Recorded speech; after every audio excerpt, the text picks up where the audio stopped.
Alright, let's talk about epithelial tissue itself.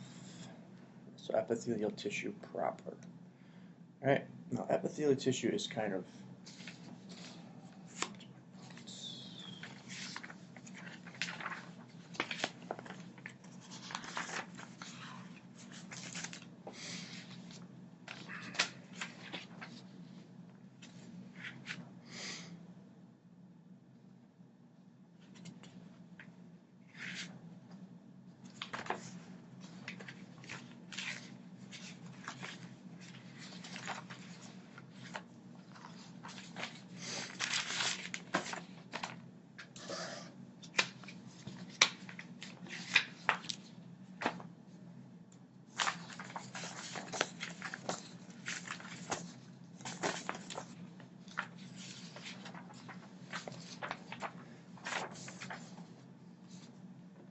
Alright, let's take a look at epithelial tissue. Epithelial tissues are basically big sheets of cells that are very tightly connected.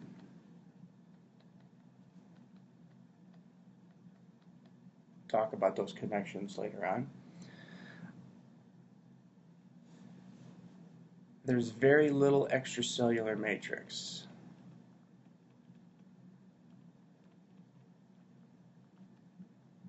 What that means is that the substance, the stuff that's found outside the cells, there's not a lot of it because these cells are sheets and they're so tightly connected together.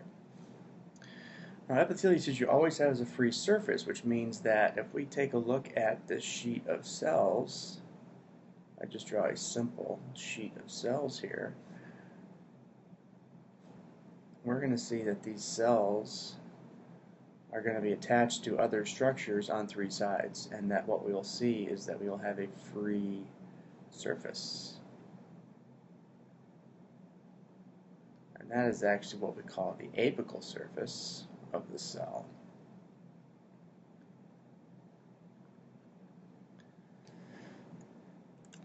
Now, epithelial tissue lacks blood vessels. There is no blood vessels directly meshed in with the tissues. Epithelial tissues readily undergo cell division, and when we talk about the functions of epithelial tissues, we will see that because of the forces that they're exposed to and substances they're exposed to, those tissues can be damaged very easily, and they will need to be replaced. So they undergo cell division, and depending on where these connective tissues are located is going to determine how often that cell division occurs. We're always going to find epithelial tissue superior to connective tissue. So when we have connective tissue here, we're going to find epithelial tissue there. Now let me rephrase that actually. When we find epithelial tissue, we're always going to find connective tissue deep to that. It's a better way of saying it, because we do have places where there's connective tissue where we don't have epithelial. So the best way to say it would be that when we have epithelial tissue, there's always going to be connective tissue associated with it deep to that layer of epithelial tissues. Alright, let me just kind of show you, this is a couple pictures here. This is a photomicrograph, so it's a picture through a microscope of a specific type of epithelial tissue. These are the epithelial cells.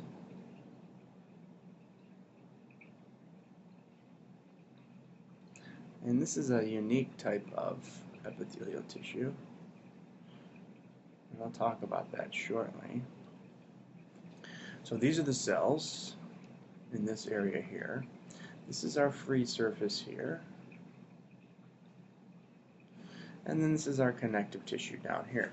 Now, separating the epithelial tissue from the connective tissue is this chemical border. It's a glue-like substance that holds these two together, called a basement membrane.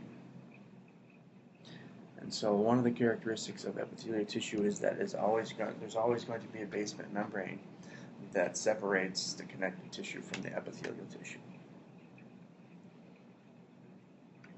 This acts as an anchor. We'll talk about some of the protein structures that are associated with that basement membrane later on in this chapter.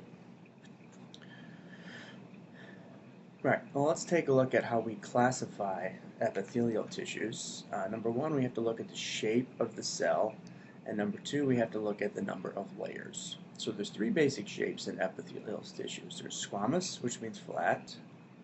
There's cuboidal, which, as the name sounds, means cube-shaped, and columnar. These are long and cylindrical, like columns. As far as the number of layers are concerned, if we have one layer of tissues and it looks like one layer, it's called a simple. If we have multiple layers of tissue, it's called stratified. And then sometimes we can have layers of tissue or tissues that look like they have multiple layers, but they don't. All of those individual cells touch that basement membrane. It's called pseudostratified tissue. So for example, if we had a single layer of flattened cells, it would be called simple squamous. If we had multiple layers of cuboidal shaped cells, it would be stratified cuboidal.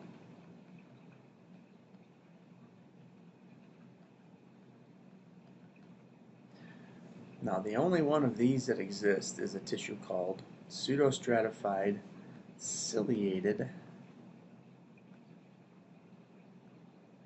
columnar epithelium. You're always going to find cilia associated with this. They're always going to be columnar. There's only a couple places that we find this tissue. You find this lining the trachea and then the epididymis of the testes. Now, some of these epithelial tissues have special characteristics. Two that I want to address are goblet cells and microvilli. Goblet cells are unicellular glands. They are single cell glands that secrete mucus. And we find these goblet cells in pseudostratified ciliated columnar epithelium, in the trachea, and we also find these goblet cells in the simple columnar epithelium that lines the small intestine. We also find what we call microvilli, and we're going to find the microvilli, we've talked about these before, where that plasma membrane actually has these infoldings to increase the surface area. We're going to find this associated with the simple columnar epithelium that's found in the small intestine. And some will have cilia, which we know are hair-like projections that actually penetrate through the plasma membrane up into that free surface. And again, we're going to find these associated with the pseudostratified ciliated columnar epithelium of the trachea. Let's talk a bit about the functions of epithelial tissue, because the functions vary depending on the shape of the cell and the number of layers. But epithelial tissues can function as protection. These would be stratified layers. So when you see cells that are stratified, its function mainly is protection.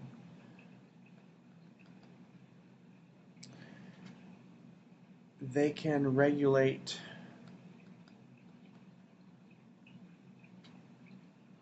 materials that can enter into or out of an organ or a tissue. So they play a role in absorption and secretion. And when we talk about regulation of materials, these are going to be simple layers. Simple layers, single layers, these are going to allow substances to be able to move a little bit more freely through these simple layers than you would through stratified multiple layers. Some additional functions. Secretions. So epithelial cells are important for glands. I'll talk about glands in a little while. They can act as sensory receptors.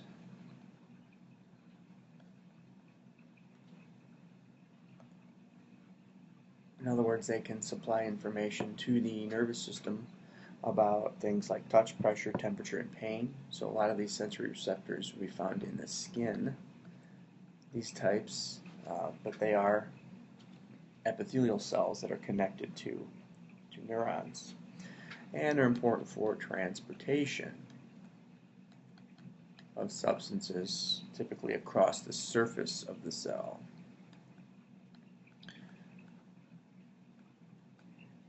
And that would be the pseudostratified ciliate columnar epithelium. Cilia are moving mucus with debris and particulate matter out of the respiratory tract. Now let's go back to division here, and depending on the cells we're talking about is going to determine how often these cells divide. If we're talking intestinal cells, these divide about every 2 to 5 days. Cells in the pancreas divide about every 50 days. The cells in the lens of your eye, which are epithelial cells, they never divide. And then in the liver, the hepatocytes, these don't divide, but they can under certain circumstances. So depending on where these cells are and the type of forces and environment they're exposed to is going to determine essentially how often they divide. So in the intestines, they're exposed to a very acidic, very harsh environment where the movement of the smooth muscle in the digestive tract can cause these cells to maybe be subjected to some pretty strong forces, not to mention the chemical environment. So they're going to have to divide more often than, say, cells of the pancreas that are really not exposed to the same sort of environment. All right, let's